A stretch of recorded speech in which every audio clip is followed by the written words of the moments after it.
Good morning everyone, my name is Aulia Dinoveria from KLS 11.5. Today I would like to present a new case about the murder of 4 children in Jagakarsa and its relation to the Constitution, Human Rights, and Criminal Law. Thank you. Publik dikejutkan dengan pembunuhan 4 anak di Jagakarsa, Jakarta Selatan 6 Desember. 4 anak itu diketahui berumur 6, 4, 3, dan 1 tahun. Tersangka yang diyakini ialah sang ayah kandung dari keempat anak tersebut. Motif dari pembunuhan yang dilakukan sang ayah karena kecemburuannya kepada sang istri sebagai bentuk hukuman untuk sang istri. Ia membunuh 4 anak tersebut. Diketahui pada saat kejadian, sang ibu berada di rumah sakit karena KDRT yang dilakukan sebelumnya. Dari tindakan tersebut dapat dikenakan Undang-Undang Dasar 1945 bagian hak asasi manusia pasal 28I ayat 1, setiap orang berhak atas pengakuan, jaminan, perlindungan, dan kepastian hukum yang adil serta perlakuan yang sama di hadapan hukum. Pasal 28B atas keberlangsungan hidup, tumbuh, dan berkembang serta berhak atas perlindungan dan kekerasan dan diskriminasi. Pasal 281 ayat 5 untuk penegakan dan melindungi hak asasi manusia sesuai dengan prinsip negara hukum yang demokratis, maka pelaksanakan hak asasi manusia dijamin dan diatur dituangkan dalam peraturan perundang-undangan. Kemudian ada mengenai Undang-Undang Hak Asasi Manusia, Bab 3, Hak Asasi Manusia dan Kebebasan Dasar Manusia, Pasal 9 bagian ke-1, Hak untuk Hidup. Ayat 1, setiap orang berhak untuk hidup, mempertahankan hidup, dan meningkatkan taraf kehidupan.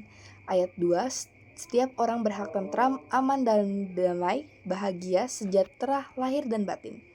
Bagian ke-6, hak atas rasa aman. Pasal 33 ayat 2, setiap orang berhak bebas dari penghilangan paksa dan penghilangan nyawa. Pasal 52 ayat 2, hak anak adalah hak asasi manusia dan untuk kepentingannya hak anak itu diakui dan dilindungi oleh hukum sejak dalam kandungan. Pasal 58 ayat 1, setiap anak berhak untuk mendapatkan perlindungan hukum dan segala bentuk kekerasan fisik atau mental lantaran perlakuan buruk dan pelecehan seksual selama dalam pengasuhan orang tua atau walinya atau pihak lain maupun yang bertanggung jawab atau pengasuhan anak tersebut. Adapun menyangkut Undang-Undang Anak, Undang-Undang Nomor 23 Tahun 2002 Bab 12 dengan pasal 80 ayat 1. Setiap orang yang melakukan kekejaman, kekerasan, atau ancaman kekerasan atau penganiayaan terhadap anak dipidana dengan pidana penjara paling lama 3 tahun 6 bulan atau denda paling banyak 72 juta rupiah. Pasal 80 ayat 3, dalam hak sebagaimana yang dimaksud dalam ayat kedua, jika dikatakan mati, maka pelaku pidana dengan pidana penjara paling lama 10 tahun atau denda 200 juta.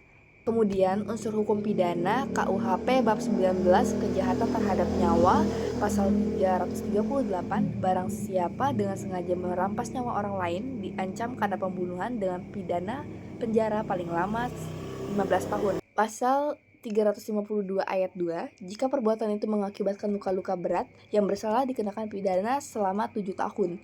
Ayat 3, jika perbuatan itu mengakibatkan kematian, yang bersalah diancam dengan pidana paling lama 9 tahun. We conclude this show the importance of the Constitution, human rights, and criminal law in our society. Thank you for watching.